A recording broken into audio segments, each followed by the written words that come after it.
Hello friends, welcome back. क्या आपको आंखों के आगे किसी तरह के स्पॉट्स या धागे टाइप या कोई कॉबवेब या कोई कीड़े मकोड़े चल रहे हैं, ऐसा कुछ महसूस होता है? अगर हाँ, तो उनको कहते हैं फ्लोटर्स या फ्लैशेस। और इस वीडियो में जानेंगे सब कुछ अबाउट फ्लोटर्स। तो चलिए देखते हैं। तो फ्रेंड्स, इस वीडियो में मैं कोशिश करूंगी कि फ्लोटर्स रिलेटेड जो फ्रीक्वेंट क्वेश्चंस मुझे आते हैं या जो आपके दिमाग में भी आते होंगे, उनको एड्रेस करने का। तो सबसे पहले कि ये फ्लोटर्स हमको कहाँ और कैसे समझ में आते हैं। ये फ्लोटर्स जनरली कोई प्लेन, चाहे वाइट बैकग्राउंड हो या फिर ऊपर ब्लू स्काई को जब हम देख रहे हैं तब हमको ये बहुत क्लियरली नोटिस होते हैं।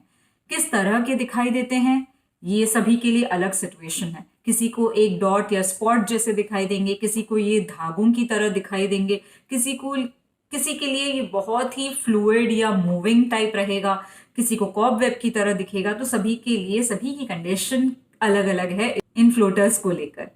तो फ्लोटर्स स्टैटिक नहीं है, स्टैग्नेंट नहीं है, और इसीलिए ये डिफिकल्ट हो जाता है कि उसको ट्रैक कैसे किया जाए, उसको मेजर कैसे किया जाए, या उसका इम्प्रूवमेंट या डिटीरियोरेट जो हो रहा है, इन सबको हम मेजर कैसे करें।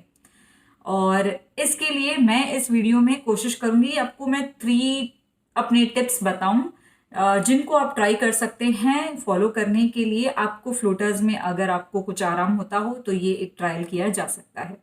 तो सबसे पहले मैं बात करूंगी, जो आपने थंबनेल या टाइटल देख ही लिया होगा, पढ़ लिया होगा, पाइनएप्पल्स को लेकर। तो पाइनएप्पल्स को लेकर एक बहुत ही डिटेल्ड रिसर्च या स्टडी हुआ है ताइवान में, जहां पर अराउंड 150 टू 200 पीपल में, जिनको 3 ग्रुप्स में डिवाइड किया गया था, लो डोज, मीडियम डोज और हाई डोज देकर, और उनको डेली बेसिस पर पाइनएप्पल दिया गया। और after end of experiment results देखे गए तो लगभग 60 से 70% पीपल ने महसूस किया कि फ्लोटर्स में उनके नज़र में वो कमी आई है। तो उसके पीछे जो साइंटिफिक रीजन है वो है, पाइनएप्पल में एक ब्रोमेलेन नाम का एक एंजाइम होता है, जो हमारे आंखों के अंदर जो विट्रियस है, जो हमारी आईज है, मैं कोशिश करती हूँ कि मैं साइंटिफिक और टेक्निकल टर्म्स का कम से कम इस्तेमाल करूँ ताकि ये आम इंसान को जनरल वर्ड्स में ये समझ में आए। तो जनरली बायोलॉजिकली हमारी जो आईज है वह एक अंदर एक जेली लाइक सब्सटेंस होता है जिसको विट्रियस कहते हैं। वह जेली जो है वो जब वो लिक्विड बनने लग जाती है, वो उम्र के साथ साथ, एज के साथ वो लिक्विफाई होती है, और कई लोगों के लिए एज से कभी कभी पहले भी हो जाती है। और जब जब जैसे जैसे ये लिक्विफाई होती है तब तब वैसे वैसे हमको ये फ्लोटर्स नजर आते हैं। तो ये पाइनएप्पल खाने से कई लोगों ने महसूस किया है और ये फर्क देखा है। और सभी के लिए, जैसे मैं कह रही हूँ कि ये अलग सिचुएशन है।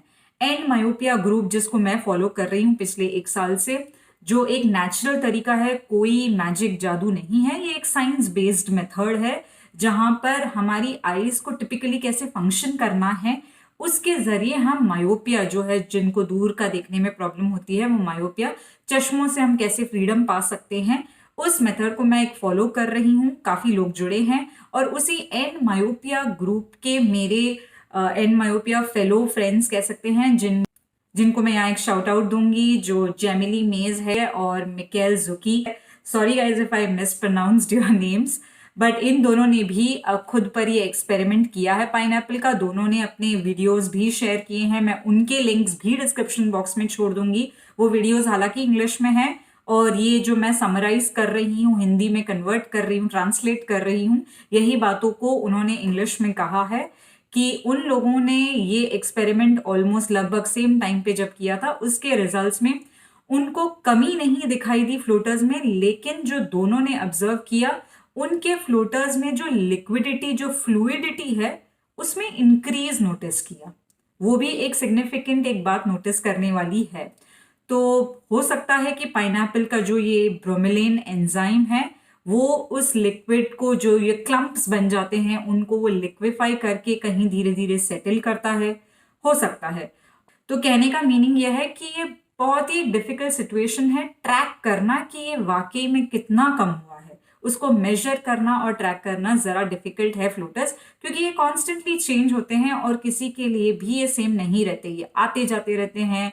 बस ये होता है कि किसी की इंटेंसिटी बहुत ज्यादा होती है तो किसी की कम होती है, बट एज लॉन्ग एज वो कम है और आपको कोई ज्यादा डिफरेंस नहीं फील होता है, ये जनरली आम तौर पर ये कोई हार्मफुल नहीं है, ये बहुत ही हार्मलेस है और नॉर्मल कंडीशन है, काफ़ी लोगों को होता है और ये धीरे धीरे चला भी जाता है अपने आप से भी।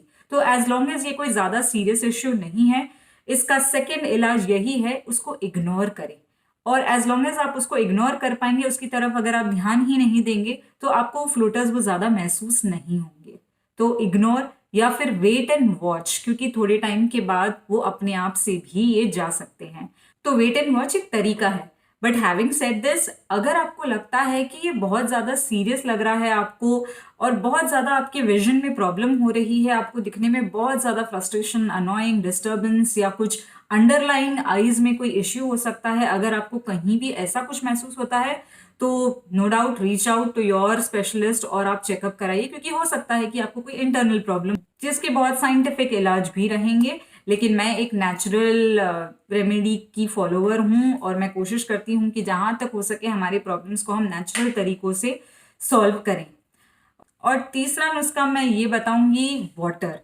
वाटर के जो न्यूमरस बेनिफिट्स है उसके बारे में हम ज़्यादातर लोग जानते हैं। उसका एक बेनिफिट आईज को भी है, क्योंकि आईज जो डिहाइड्रेट हो जाती है और अल्टीमेटली ये एक जेली और लिक्विड का स्ट्रक्चर है हमारे आईज के अंदर का फॉर्मेशन, तो इन आईज को हमेशा हाइड्रेटेड रखना बहुत इंपॉर्टेंट है। तो अगर आप ये तीन चीज़ें यानी कि पाइनएप्पल्स डेली बेसिस पर कंज्यूम करने का, डेली के 200 ग्राम या 300 ग्राम, चाहे स्मूदी फॉर्म में, चाहे उसको जस्ट फ्रूट सैलेड के फॉर्म में, किसी भी फॉर्म में खाइए पाइनएप्पल्स। दूसरा इग्नोर या वेट एंड वॉच, और तीसरा हाइड्रेटेड रहे, खूब सारा वाटर ले। इन चीज़ों को आप नेचुरल तरीकों से ट्राई करें एंड यू नेवर नो आपको आपके फ्लोटर्स में इंप्रूवमेंट नजर आए। और अगर नजर आता है तो मुझे कमेंट सेक्शन में ज़रूर लिखकर बताएं, ताकि दूसरे लोग भी इस चीज़ का बेनिफिट उठाएं। और बाकी अगर आपको ये क्वेश्चन है कि मुझे पर्सनली फ्लोटर्स वाली प्रॉब्लम है या नहीं, तो मैं ये क्लियर कर दूं, मुझे फ्लोटर्स की प्रॉब्लम नहीं है। तो अगर किसी को डाउट है कि एंड मायोपिया के स्टार्ट करने के बाद से फ्लोटर्स आए हैं, तो मैं उसकी लाइव एग्जाम्पल हूं, क्योंकि मुझे फ्लोटर्स वाली प्रॉब्लम नहीं हुई है। ये हो सकता है कि एक थियोरी है कि एंड मायोपिया जब से कोई स्टार्ट करते हैं तब से हम हमारे आईज को ज्यादा टेक केयर करते हैं, ज्यादा नोटिस करते हैं, ऑब्जर्व करते हैं कि आंखों की हमारी विजन को कहाँ क्या प्रॉब्लम हो रही है, कहाँ कैसे बेटर किया जा सकता है, हैबिट्स गुड बैड, ये सारी चीज़ों पर हम ज़्यादा तवज्जो देने लगते हैं। और इसी कारण से शायद फ्लोटर्स की प्रॉब्लम कंडीशन पहले से थी, लेकिन नोटिस में शायद बाद में आई हो। तो in any case and myopia ने एटलीस्ट आपकी एक कंडीशन को उजागर या फिर बताया है, आपके सामने रिवील किया है। तो एंड मायोपिया से मुझे पर्सनली कोई फ्लोटर्स वाली इश्यू नहीं है, मैंने इसको नहीं फेस किया है। बट मुझे क्योंकि बहुत सारे क्वेश्चंस आ रहे थे तो मैंने काफ़ी रिसर्च किया है, सारे वीडियोस को गो थ्रू किया, साइंटिफिक उसके पीछे का बैकग्राउंड ये क्यों होता है, ये सब कुछ स्टडी करके इस वीडियो को बनाया। और अगर आपको ये वीडियो अच्छा लगा है, कुछ अगर आप लोग अपना फीडबैक, सजेस्ट, कमेंट जो भी देना चाहते हैं, आप सभी स्मार्ट हैं, आपको पता है आपको क्या करना है, मुझसे कहाँ कनेक्टेड रहना है। बाकी मैं मिलती हूँ आपसे अगले वीडियो में। Till then bye bye, take care.